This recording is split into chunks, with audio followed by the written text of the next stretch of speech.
politik kita yang sudah berubah, harus kita hadapi Betul, semua Pak. ya. Sehingga cawapresnya harus kuat. Harus kuat. Sebab kalau kita hanya mengandalkan cawapres dari NU, kemampuannya misalkan maaf ya, kurang pun juga nggak apa-apa. Yang penting sebagai simbol aja. Bagus, ya. Jadi ban serep. Kita perlu bagaimana wawasannya, bagaimana sumbang pikirnya ya. Betul, Pak ya. Pak. Ya. Oke, Jadi, Pak. Makanya sangat tergantung berapa pasang yang maju, lalu cawapresnya siapa. Ya. Oke, kita sudah bahas semua cawapres. Capresnya kemarin banyak sekali sih sekarang survei. Kemarin saya baca dari LSN, Lembaga Survei Nasional itu kok bisa Pak Prabowo di atas berapa persen dari Pak Ganjar? Selisih 10%. Nah, itu gimana pendapat Bung Klaus? Iya, itu ada apa sih? Siapa yang mengendorse kayak gitu atau ada apa itu, Pak? Artinya gini, Pak.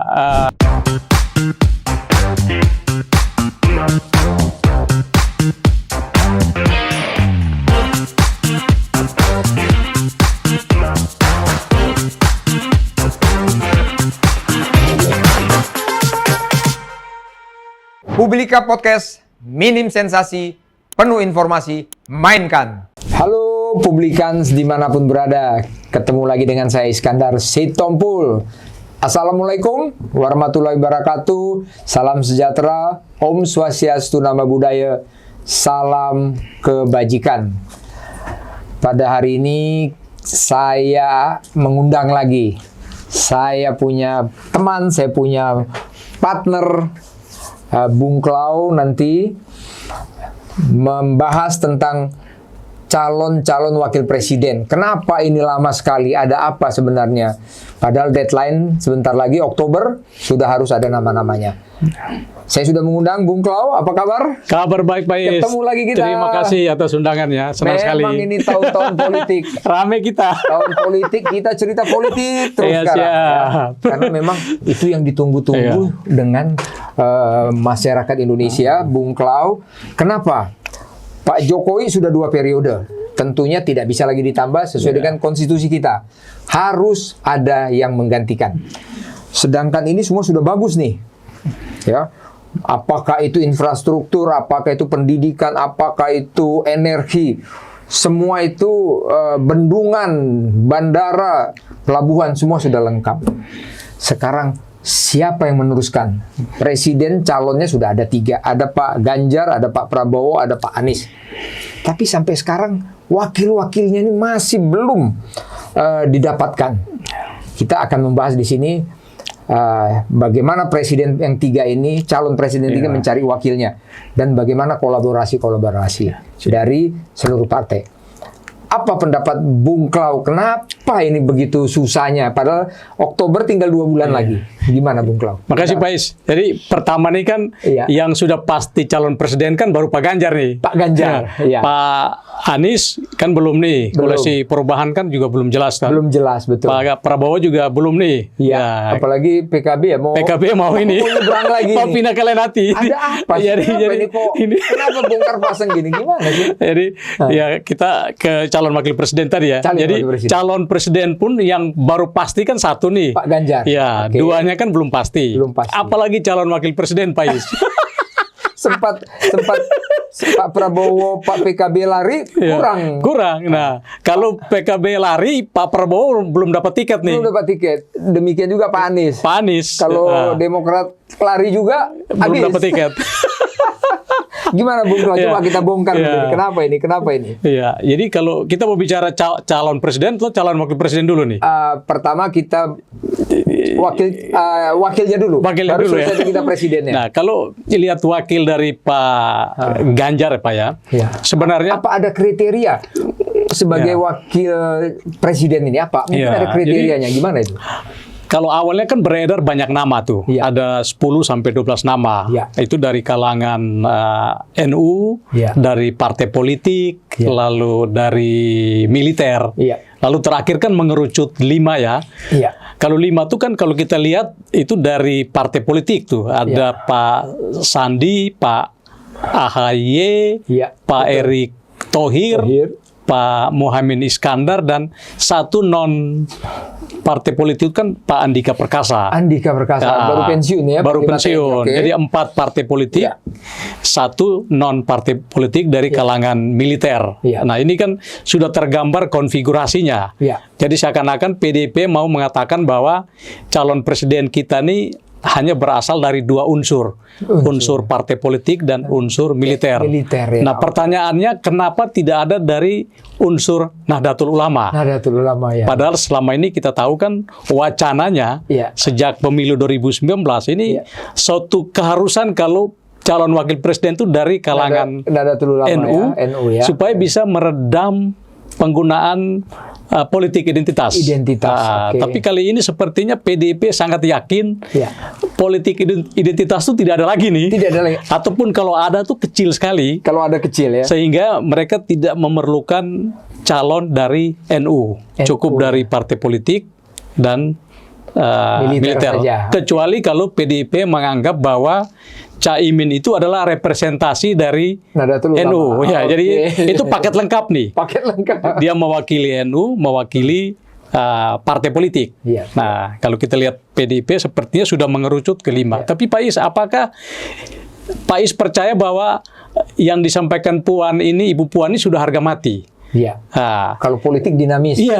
Bisa saja muncul nama di luar 5 calon itu. Tapi katakanlah kita percaya ini, berarti PDIP sudah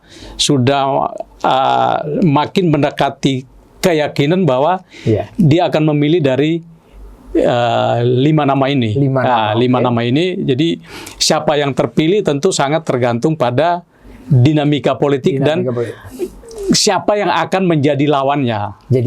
Siapa ya kan? Saling menunggu. Saling menunggu Pak. Ini menurut saya kan masih Oktober sampai 15-an lah sampai November ya. Kalau kita lihat pengalaman sebelumnya kan di injury time baru. J- bukan H. Iya. Berapa jam lagi baru pendaftaran. Jadi ini kan walaupun sudah 5 nama, tapi kan masih sangat cair, sangat dinamis. Kalaupun 5 nama ini mengerucut, mungkin 2 diambil, 1 dari kalangan partai politik atau 1 militer. 1 militer. 1 partai politik, 1 militer. Nah, militer mungkin pertimbangannya kalau nanti capres kubu lawan itu Pak Prabowo maju, mungkin Pak Andika bisa menjadi lawan yang sepadan. Lawan yang sepadan untuk Pak Prabowo. Karena selama ini kan kita tahu Pak Prabowo sangat menguasai suara dari basis keluarga militer. Sehingga kalau PDIP mengusung Pak Andika itu kan bisa memecah suara. Jadi memecah suara. Kalau dari partai politik ini kan ada 4 nih. Ada Pak Sandi, Pak Erik. Kalau Erik itu nanti diusung oleh PAN ya. Pak Muhaimin sama Pak AHY. Nah, ini kan kita lihat nih, kalau lihat dari sisi elektabilitas, tentu yang paling kuat Pak Erik dan Pak Sandi. Itu 2. Tinggal dipilih saja nih siapa yang lebih kuat ya. Siapa yang lebih kuat. Jadi menurut saya sih yang punya peluang lebih besar itu ya, kalau mengerucut Pak, itu kalau militer Pak Andika, kalau dari partai politik antara Pak Erik dan Pak Sandi. Sebab kalau dengan Pak Muhaimin Iskandar itu kan elektabilitasnya kan masih sangat jauh tuh, sangat kecil tuh. Tapi apakah Pak Andika kan dia baru pensiun, berarti dia kan punya staff, dia punya anak buah kan belum ada yang pensiun, masih aktif semua. Nah, itulah keunggulan kalau Andika dipilih oleh PDIP, karena beliau masih punya pengaruh, masih punya penetrasi untuk katakanlah mempersuasi supaya ini kan, sepanjang tidak melanggar etik di kalangan militer, ya bisa saja dia bisa. Mungkin di kalangan istri anak-anak masih punya power. Karena selama ini kan memang militer itu kan asosiasinya dengan Pak Prabowo. Nah, di kubu Pak Bang Surya Paloh, Koalisi Perubahan kan disebut-sebut itu kan Pak Gatot Nurmantio. Tapi kan beliau sudah lama dan tidak sepower Pak Prabowo. Jadi menurut saya sih akan berimbang kekuatan kalau Pak Prabowo maju nanti bersaing dengan Pak Andika Perkasa kalau jadi calon wakil presidennya Pak Ganjar. Itu kalau Pak Ganjar. Kalau Pak Prabowo kita, siapa kira-kira ini? Kalau Pak Prabowo sekarang kan yang formal yang kita tahu kan mengacu pada koalisi Kebangkitan Indonesia Raya kan Pak Muhaimin Iskandar. Tapi saya sepertinya kurang yakin Pak Prabowo tidak bisa mendongkrak. Karena tidak bisa mendongkrak. Saya baca di artikel tidak bisa mendongkrak. Katanya. Dari simulasi banyak lembaga survei kredibel pun itu kecil sekali. Selalu kalah, Pak. Selalu kalah. Jadi kalau Pak Prabowo memenang, dia akan pilih calon yang bisa mendongkrak elektabilitas dan bisa menang. Kalau dari banyak simulasi survei itu kan Pak Erik. Pak Erik ya. Pak Erik paling kuat kalau dipasangkan dengan Pak Prabowo. Pak Prabowo, Nah, Pak Erik ya kelebihannya dia juga secara formal kan sudah masuk bagian dari NU. NU betul. Ya, walaupun historis kan belum ya. Secara formal kan sudah. Terus dia punya kedekatan dengan Pak Jokowi. Betul. Itu juga salah satu faktor penyumbang, Pak. Kita lihat kemarin itu di Bandung ya. Iya, itu sudah. Pak Prabowo yang nyetir mobil. Pak Erik di sebelah kiri. Pak SBY dengan ibu di belakang. Jadi ini sepertinya sinyal, kayak mau dikasih sinyal bahwa Pak Jokowi ini tanda kutip merestui duet Prabowo Erick Thohir. Dan tidak menggunakan statement, tapi menggunakan bahasa tubuh. Cukup bahasa tubuh. Boleh lah, kalau kita berandai-andai boleh dong. Boleh. Kan boleh. Jadi, dan saya lihat Pak Prabowo juga cukup nyaman dengan Pak Erick Thohir. Ya, Pak Erick Thohir kan orang sipil ya, muda, energik, punya pengalaman di korporat, sukses, pengalaman di logistiknya banyak apalagi logistik logistik kan sangat vital tuh. Logistik sangat vital kan. Jadi punya basis dukungan di PSSI. Ya, itu kan Pak Erik ini kuat nih, Pak. Suaranya kuat. Kuat. Jadi duet sipil militer. Menurut saya kekuatan Pak Prabowo tahun ini duet. Kalau jadi ya Prabowo Erick Thohir lebih kuat dari duet Prabowo Sandi yang dibanding Sandi. Kalau Pak Anies gimana kira-kira? Apakah jadi itu Pak? Kalau Pak Anies ini yang masih dilematis. Masih dilematis karena sepertinya ini jadi pertarungan semi tertutup nih antara Pak SBY dan Pak Surya Paloh. Masing-masing saya berapa kali ngobrol sama kawan di Demokrat juga memang sepertinya ini AHY jadi cawapres ini kayak harga mati. Tidak bisa ditawar-tawar. Sementara bagi PKS gimana kan PKS tidak ada masalah. Dia dengan Demokrat sudah bisa kompromi ya. Bisa. Cuman Pak Anies yang belum. Kalau Nasdem itu terus terang agak sulit menerima AHY sebagai calon wakil presiden. Kenapa? Kenapa kira-kira, Pak? Karena mereka tahu bahwa kalau AHY yang maju, duet Anies AHY itu pasti kalah, Pak. Pasti kalah ya. Sementara Bang Surya sudah mengorbankan segalanya. Mengorbankan hubungannya dengan Pak Jokowi, mengorbankan kondisi internal di Nasdem. Belum lagi mengorbankan kurang enak hubungan dengan Pak Presiden. Iya, dengan Ibu Mega. Lagi ya. Dan kalau dia sudah mengorbankan segalanya, lalu untuk kalah, mengapa, Pak? Nanti tidak akan dapat apa-apa, Pak. Yang pantas kriterianya siapa dong kalau kayak gitu? Kalau untuk menang, itu sedengar kawan-kawan Nasdem tuh mau calon dari NU. Dari NU ya? Itu kan sudah banyak yang dilobi. Kan dulu Pak Mahfud sendiri kan akui, Pak. Tapi Pak Mahfud nolak. Gak mau. Langsung, spontan. Ibu Yeni Wahid juga malah tanya balik, memang Anies dapat tiket capres. Jadi, Ibu Kofifa juga katanya juga nggak mau. Jadi takutnya begini, Bung. Semuanya menolak, jangan-jangan nanti begitu ini ada satu yang berkolaborasi atau yang bergabung kabur, terus tenggelam nanti. Malah gini, Pak Is, kalau misalkan salah satu dari orang NU mau, katakanlah mau ngambil Kiai Haji Said Agil Sirot katakanlah itu kalau beliau mau. Tapi apa Demokrat mau? Nggak mau lagi. Kan? Demokrat kabur. Kurang. Kalau nggak bisa apa-apa, Pak. Kurang. Kurang. Jadi ini kan pertarungan antara Pak SBY dan Bang Surya. Ini siapa yang mau ngalah nih? siapa yang mau ngalah. Nah, Pak SBY kalau nggak ngalah, selesai. Itu yang menyebabkan kenapa Demokrat membuka ruang untuk berkoalisi dengan PDIP. Iya. Makanya kemarin Bu Puan ketemulah dengan AHY dengan di Senayan ya, betul, olahraga Pak. bersama itu ya. Iya. Jadi itu gimana itu?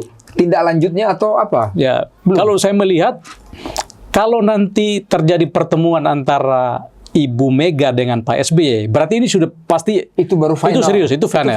Itu final. Ya? Ini kan baru pertemuan penjajakan ya. Ya. Saya menduga bahwa PDIP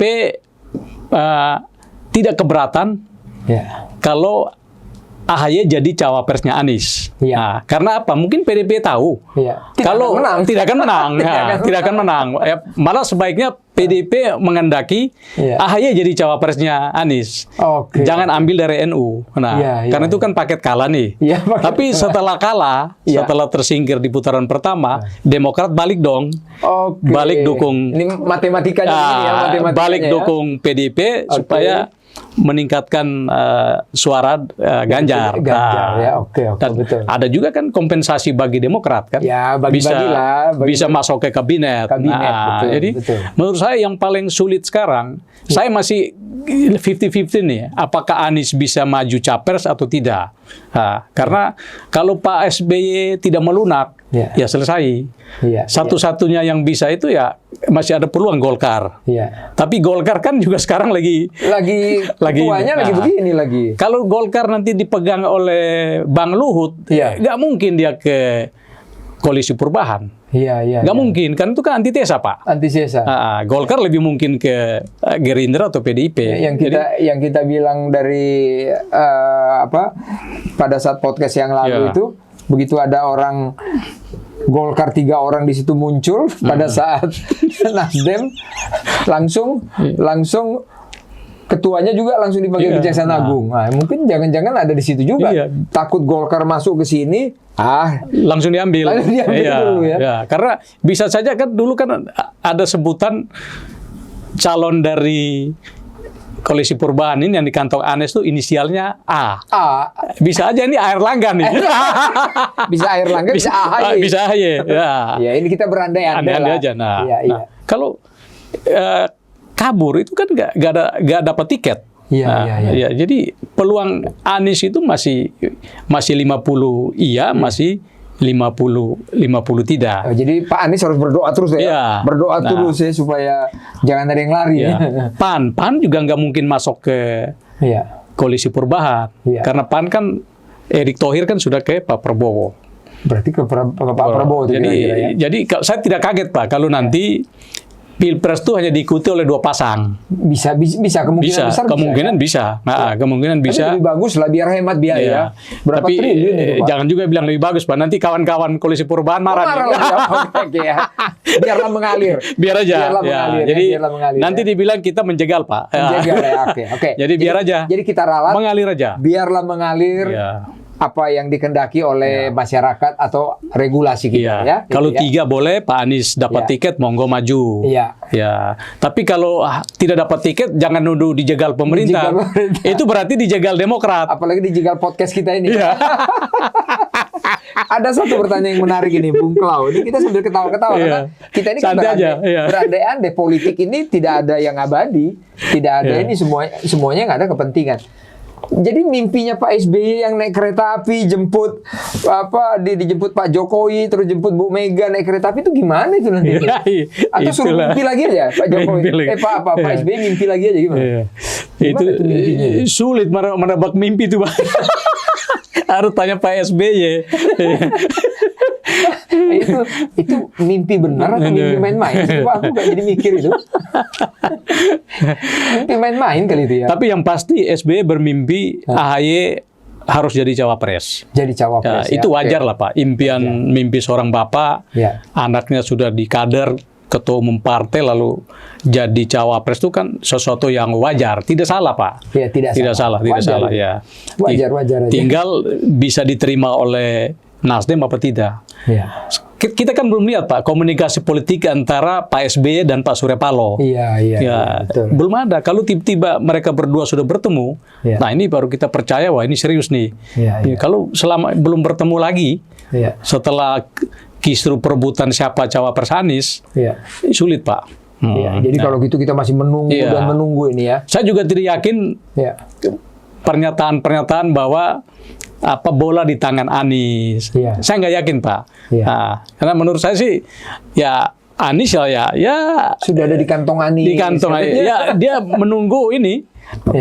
Bang Surya sebagai orang yang mengusung dia. Mungkinkah ini nanti sampai tanggal Oktober itu pertengahan semua sama-sama menunggu baru masuk ke namanya kayak gitu? Mungkinkah? Sangat mungkin Pak. Sangat mungkin. Sangat mungkin. Karena ini kita tahun 2024 butuh pemimpin yang benar-benar berpikir berjuang untuk NKRI ya. Ini ya. Jangan sampai begitu jadi presiden yang nggak karu-karuan lagi nanti ya. Sangat mungkin.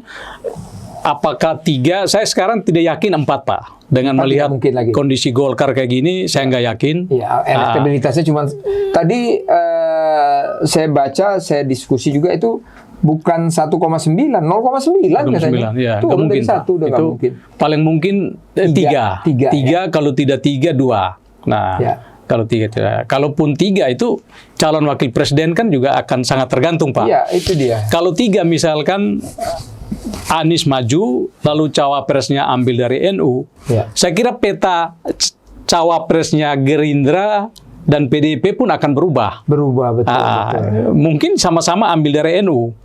Mungkin, karena NU dianggap bisa menguasai Jawa Timur itu kan 16% suara dari sana. Jadi kalau Anies Timur, 16% Pak setelah. Nah, kalau Anies tidak maju, nah ini kan tinggal duel Ganjar Prabowo kan tidak wajib ambil dari NU. Karena saya yakin kalau Ganjar versus Prabowo itu tidak akan ada politik identitas Pak. Pasti sepakat. Pasti sama-sama nasionalis. Sama nasionalis, Pak Jokowi, Ibu Mega, Pak Prabowo pasti komit. Oke lah, kita jangan main politik identitas. Kita main program, main prestasi itu lebih baik Pak. Bagaimana Indonesia ke depan, bagaimana geopolitik kita yang sudah berubah harus kita hadapi. Betul, semua Pak. Sehingga cawapresnya harus kuat. Sebab kalau kita hanya mengandalkan cawapres dari NU, kemampuannya misalkan kurang pun juga nggak apa-apa. Yang penting sebagai simbol aja. Bagus, ya. Jadi ban serep. Kita perlu bagaimana wawasannya, bagaimana sumbang pikirnya ya. Betul, Pak ya. Jadi, makanya sangat tergantung berapa pasang yang maju, lalu cawapresnya siapa. Oke, kita sudah bahas semua cawapres. Capresnya kemarin banyak sekali sih sekarang survei. Kemarin saya baca dari LSN, Lembaga Survei Nasional itu kok bisa Pak Prabowo di atas berapa persen dari Pak Ganjar? Selisih 10%. Nah, itu gimana pendapat Bung Klau? Itu ada apa sih? Siapa yang mengendorse kayak gitu atau ada apa itu Pak? Artinya gini Pak, saya tidak mau mengatakan bahwa LSN ini kurang bagus atau dibayar oleh siapa, kan nggak etis Pak ya. Tapi angka selisih 10% itu terlalu lebar Pak. Terlalu lebar. Nah, itu kan selang waktu dengan survei terakhir LSI dalam bulan ini juga Pak, bulan Juli. 3% cuma. Itu kan hanya 35 untuk Pak Prabowo, 32 Pak Ganjar. 32. Memang Pak Anies sangat jauh, itu hanya 21. Nah, tapi antara Pak Ganjar dengan Pak Prabowo ini kan selisihnya hanya 3%. Di survei LSN itu 10%. Jadi ini sudah 3 kali dari margin error. Jadi menurut saya sih agak ragu nih Pak. Agak ragu Pak. Tanpa mau rasa hormat ya. Kepada LSN ya. Karena jarak waktunya kan sangat dekat Pak. Dengan LSN. Kecuali di surveinya 3 bulan setelah ini kan, ini tapi kan masih dalam 1 bulan yang sama kok bisa selisihnya sangat lebar ya. Kalau kita adu dengan LSI indikator itu kan hampir sama. Memang Pak Prabowo masih unggul, tapi marginnya masih 2-3%. Tidak sampai 10%. Tidak sampai 10 ya. Oke. Terus kalau Bung Klau lihat nih, kita berandai-andai aja.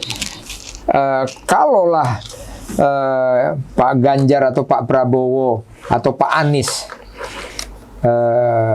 katakanlah kita berandai jadi presiden, siapa sih yang bisa bawa negara kita ini menjadi lebih maju lagi? Kita berandai-andai nih Pak, dan kita tahu track record, jejak rekam jejak dari mereka semuanya. Siapa yang kira-kira bisa membawa kita lebih maju? Karena tahun 2045 kita harus menjadi apa itu tahun emas atau apa? Indonesia emas. Indonesia emas. Siapa kira-kira, Pak? Ini kita berandai-andai kan? Kalau dilihat dari track record rekam jejak mereka ya. Kalau di aspek pemerintahan dalam konteks pernah menjadi gubernur, itu kan Pak Ganjar dan Pak Anies lebih unggul. Kalau pernah di pemerintahan ya, karena ini kan kalau gubernur kepala daerah itu kan kita anggap Indonesia mini. Ya, jadi itu kan kompleksitas pembangunan itu kan mereka tahu kan masalah pengangguran, kemiskinan, di mana-mana sama, kesehatan, pendidikan kan sama kan, apalagi mereka gubernur di provinsi besar di Jawa. Jadi pemahaman, penguasaan, cara menghadapi masalah, problem solving, mengatasi krisis, Pak Ganjar, Pak Anies sudah tahu nih. Sudah pernah. Nah, Pak Prabowo sudah menangani kementerian pertahanan, punya pengalaman di militer. Itu yang tidak ada pada diri Pak Anies dan Pak Ganjar. Nah, jadi ini kan plus minusnya ya. Tapi ini kan kalau bicara pengalaman ya. Tapi kan tidak berarti pengetahuannya juga lebih kurang, kan orang bisa baca ya. Bisa baca, betul. Bisa baca. Tapi kalau bicara pengalaman ya, keuntungan dari Pak Ganjar dan Pak Anies di situ. Sementara Pak Prabowo di situ. Nah, aspek-aspek yang lain sih itu plus minus, Pak ya. Saya melihat ya tiga-tiganya sanggup, Pak. Tiga-tiganya sanggup membawa ini. Tapi ya dari sisi pengalaman, nah itu dua orang ini punya nilai lebih di situ. Nah, sehingga kalau mereka memimpin, mereka lebih cepat untuk menguasai problem yang saya bilang tadi, kemiskinan, pengangguran, kesehatan, pendidikan, pangan. Kalau turun ke masyarakat, Pak, turun ke Pak Jokowi populer sekali karena turun ke masyarakat. Gimana itu? Kalau turun ke masyarakat memang karena Pak Ganjar dan Pak Anies ini gubernur, memang karena pekerjaan itu mereka memang turun ke masyarakat. Dan kelihatan sangat natural. Bagaimana kalau kita lihat Pak Ganjar ke pasar? Itu natural sekali. Karena udah sehari-hari. Karena itu sudah hampir 10 tahun, Pak. Jadi dia berinteraksi sama warga, itu natural. Tidak ada misalkan yang istilahnya di framing. Jadi kesan di framing kan kelihatan itu tidak natural tuh. Di kesannya dibuat-buat. Kayak saya lihat kemarin ada satu menteri tiba-tiba disemperin ada satu ibu-ibu. Kesannya itu kan tidak natural. Kayak ada yang buat ya. Karena kayak settingan. Ini dugaan saya. Ini kayak settingan nih. Ini soal bahasa tubuh. Pak Anies pun juga kalau ke lapangan juga bahasa tubuhnya karena dia sudah sering berinteraksi sama warga, bahasa tubuhnya sudah terbiasa ya. Nah, karena kalau ke pasar nih, Pak, ini kan itu, maaf kan, tidak banyak pasar yang bau, becek, ya kan, ketemu masyarakat yang mungkin tidak bersih seperti kita orang di kota ya mungkin ini ya. Jadi ini butuh keberanian, butuh keikhlasan untuk berinteraksi dalam kerumunan yang mungkin kurang nyaman. Nah, ini tantangan bagi Pak Prabowo nih. Apakah Pak Prabowo akan terbiasa ke pasar, desak-desakan.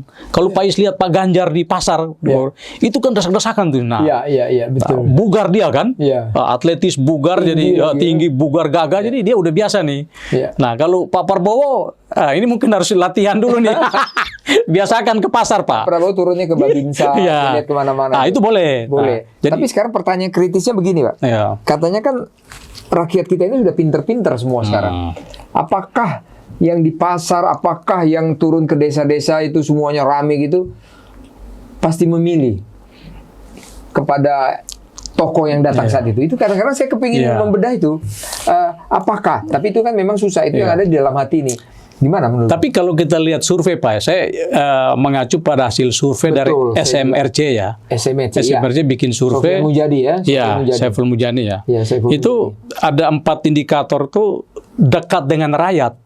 Itu termasuk pilihan pertama. Betul. Dekat dengan rakyat itu mengandung pengertian dia peduli. Nah, peduli itu kan dia datang menyapa rakyat, berdialog. Masalah mau apa? Kenapa kok harga-harganya sekarang naik bahan pokok. Apa kesulitannya? Jadi ini juga aspek penting, Pak. Ya. Kalau dari tiga ini siapa kira-kira yang Saiful Mujani itu? Yang kalau hasil survei yang paling dekat dengan rakyat itu adalah Ganjar, Pak. Ganjar, oke. Ya, Ganjar, terus Pak. Saya nggak tahu nomor 2, 3 ya, saya takut saya salah ya. Tapi Ganjar yang di persepsi publik itu lebih dekat dengan rakyat. Sesuai dengan hasil survei. Iya, hasil survei. Jadi itu peduli, terus melakukan segala sesuatu yang istilahnya cocok dengan kegiatan rakyat kebanyakan. Rakyat kebanyakan. Jadi misalkan kalau dia olahraga, dia tidak golf. Olahraganya mungkin rakyat bola atau dia sepeda, jogging, sepeda. Jadi tidak kesan elitis. Jadi rakyat merasa bahwa dia adalah bagian dari kami. Representatif kami juga ini. Kami juga. Tapi kalau olahraganya golf, Pak. Wah, ini susah juga kan. Yang bisa golf kan yang orang kaya aja. Padahal saya senang main golf. Saya jangan jadi. Jangan, nggak cocok, Pak. Nggak cocok. Ini bahasa tubuhnya nggak cocok. Wah, ini golf nih ya. Kalau Pak Ganjar pintar di acara itu. Memang juga ada awalnya memang kalau lihat historinya kan anak orang biasa kan. Polisi bapaknya. Anak bapaknya polisi dan pangkatnya bukan kayak Pak Is bintang 2. Hanya pangkat bawah kan. Bahkan kuliah kan sempat DO dia. DO betul. Jualan bensin untuk biaya kuliah. Nah, hal seperti ini yang menancap ke persepsi masyarakat, publik bahwa dia adalah bagian dari kami. Dia bagian dari kami. Nah, ini kredit buat Pak Ganjar di sini. Kalau Pak Anies kan dia senang ilmiah berarti. Masyarakat kita senang nggak ilmiah? Masuk nggak di SMRC itu? Kayaknya kurang, Pak. Pendidikan masuk tapi hanya di bawah 5%, Pak. 5%. Memang perlu orang pintar, tapi kalau kebanyakan teori orang jangan-jangan ngeminterin lagi. Ngeminterin lagi. Jadi lebih ini. Mungkin Pak Anies lebih cocok di kalangan akademisi yang suka berwacana, suka pidato. Tapi jadi rektor aja gitu.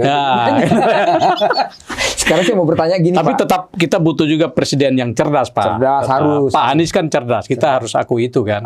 Sekarang saya mau diskusi gini lagi. Tadi kan kita menyorotin tentang ke dalam.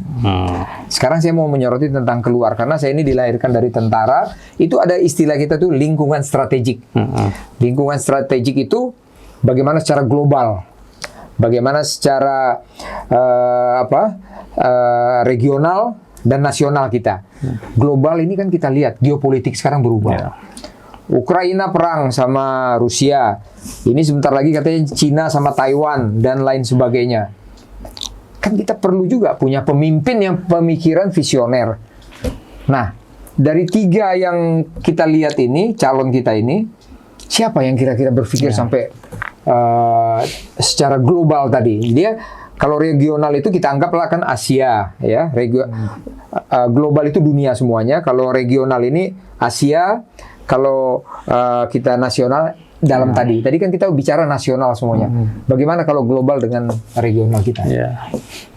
Ya, kalau kita lihat dari aspek itu memang Pak Prabowo yang lebih untung ya. Lebih luas, lebih luas karena memang sudah lama membangun relasi dengan global ya. Pemahaman geopolitiknya juga lebih kuat dibanding Pak Anies dan Pak Ganjar. Itu harus kita akui bahwa Prabowo lebih unggul dari aspek itu. Jadi semuanya ada plus minus. Ada plus minus ya. Prabowo lebih unggul. Nah, oleh karena itu Pak, mungkin yang saya bilang tadi, karena ketika bicara tataran geopolitik global, Pak Prabowo unggul. Mungkin kalau PDIP memilih mengkristal pada dua kandidat sipil militer, wakilnya dicari Pak Andika Perkasa yang juga kita asumsikan sama wawasannya punya wawasan tentang geopolitik yang juga cukup bagus, minimal bisa menandingi Pak Prabowo. Jadi ya mungkin strategi PDIP ambil 5 nama ini kan satu dari militer untuk itu, Pak. Kalau kita asumsikan begitu berarti Pak Anies pakai sini harusnya AHY. Jadi biar seru nih. Tapi kan Pak AHY kan mohon maaf ini kan yang dua ini kan sudah bintang ya. Pak AHY kan belum bintang ya. Pak Is kan lebih tahu nih. Lebih tahu lah. Harus saya tanya Pak Is kan. Ya kalau seorang perwira menengah itu sudah sih. Sudah. Itu saya nggak tahu ya, Pak AHY ini udah Sesko angkatan belum ya? Kalau mayor?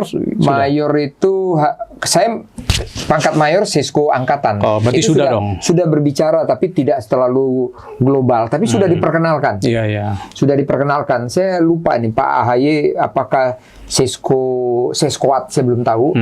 Karena pada saat pensiun itu pangkatnya mayor kalau nggak Mayor salah. Pak, mayor. Nah, apakah sudah? Mudah-mudahan aja udah sekolah. Kita doakan aja. Saya nggak tahu pasti. Mudah-mudahan sekolah. Kalau sudah sekolah itu sudah diperkenalkan. Zaman sekolah itu di matra masing-masing. Baru kalau kita sudah Sisko gabungan atau Sisko TNI, itu semua kita bicarakan secara global, masalah geopolitik, semua udah kita pelajari. Nanti kalau kita di Lemhanas, baru kita bicarakan masalah ketahanan nasional kita, semua kita pelajari di sana. Kebetulan ya, Bung Klo, aku udah ikutin semua pendidikan itu. Jadi bisa kita simpulkan bahwa kalau sudah bintang pasti lebih bagus pemahaman dari masih perwira menengah. Sudah kan? pasti, Ya, sudah kan? pasti sekali. Jelas. Jadi kalau saya lihat gini Bung Klo, negara kita ini sekarang peralihan. Peralihan dari Pak Jokowi kepada yang the newcomer. The newcomer. Sebelum kita tutup, apa harapan dari Bung Klo kepada masyarakat kita? Poinnya saya garis bawahi, jangan salah pilih. Gimana menurut Bung Klo pesannya kepada masyarakat kita? Ini harus kita akui 82% masyarakat itu puas dengan kinerja pemerintahan Jokowi. Di dalam situ kan ada Pak Ganjar dan ada Pak Prabowo. Jadi kalau sudah puas artinya bahwa ini harus dilanjutkan. Sama yang dua orang ini ya? Iya, dua orang. Dan kalaupun masih ada kekurangan, kan diperbaiki. Sambil berjalan. Nah, kan tidak ada yang sempurna, Pak. Tidak ada yang sempurna. Nah, tidak bisa 18% yang tidak puas ini, itu mau mengubah pencapaian 80%. Mau mengubah itu kan mulai dari nol lagi, Pak. Betul. Mulai dari nol lagi, waktu, biaya, mundur ke belakang. Nah, dan saya lihat itu kan visi Pak Ganjar dan Pak Prabowo sama. Jadi melanjutkan apa yang sudah bagus, memperbaiki yang masih kurang dan menyempurnakan. Ini lebih baik. Kalau kita datang dengan antitesa bahwa ini gagal. Kita adakan perubahan. Ini kan dia harus tunjukkan mana yang gagal. Jadi menurut saya kalau mau datang dengan antitesa bahwa ini gagal, ya kita harus datang dengan visi besar, gagasan besar. Dan tunjukkan yang gagal itu Nah, ini yang menurut saya rakyat pasti menghendaki penerus Pak Jokowi ini yang bisa melanjutkan.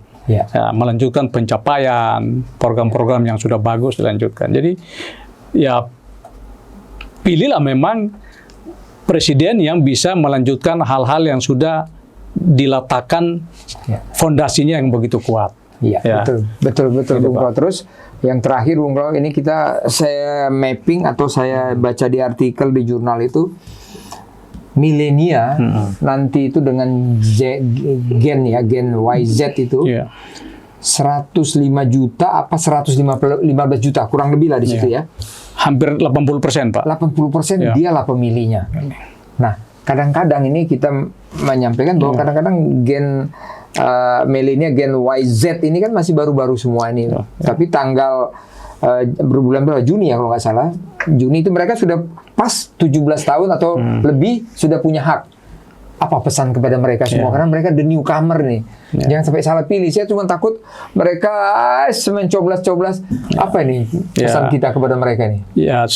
Mereka harus terbiasa untuk mengakses sumber informasi, mengenali calon presidennya, calon wakil presidennya, rekam jejaknya, terus prestasi di bidang pekerjaannya, lalu integritasnya. Betul. Jadi kan kombinasi antara visi, program, pengalaman kerja dan juga integritas, Pak. Integritas itu sangat-sangat penting ya. Karena negara kita ini harus bebas korupsi, harus bebas narkoba, sehingga kita ini bisa jadi negara tahun emas di 2000. Jadi jangan memilih kucing dalam karung. Kucing dalam karung, apalagi kucing karung. Jangan kepeduli. Pokoknya gua datang gua coblos saja dah, suka-suka kan tidak juga gitu. Jadi melihat pemimpin itu coba pelajari, baca untuk memilih pemimpin yang tepat, Pak. Karena negara kita ini negara besar, penduduknya hampir berapa? Hampir 280 juta. Hampir sebentar lagi 300 juta kita ini. Itu Amerika aja 450 kalau nggak salah. Kita ini sangat besar. Mudah-mudahan pesta rakyat atau pemilu 2024 kita berjalan lancar ya, Bung Klau. Siapa isu ya? Biar kita ini bisa ngobrol-ngobrol gini terus, bisa ngopi-ngopi. Kalau nggak bisa apa-apa kita nanti nih. Ya, Bung Klau, terima kasih. Sama-sama Pak Is ya. Kita ketemu lagi, Bung Klau. Aku terima kasih. Mudah-mudahan lain waktu kita kupas-kupas politik lah sampai bulan Juni nanti ya, Bung Klau ya. Saya terima kasih, saya tutup dulu Bung Klau. Terima kasih publikan dimanapun berada. Kita sudah membahas siapa calon-calon presiden dan wakil presiden kita. Cerdas memilih, putuskan, pelajari yang baik-baik, bacalah semuanya. Siapa yang pantas jadi presiden kita, karena kita negara besar, kita harus lebih maju lagi di tahun-tahun yang akan datang. Terima kasih, saya tutup dulu. Wassalamualaikum warahmatullahi wabarakatuh. Terima kasih Bung Klau. Sampai sukses ya. Sukses ya. Terima kasih.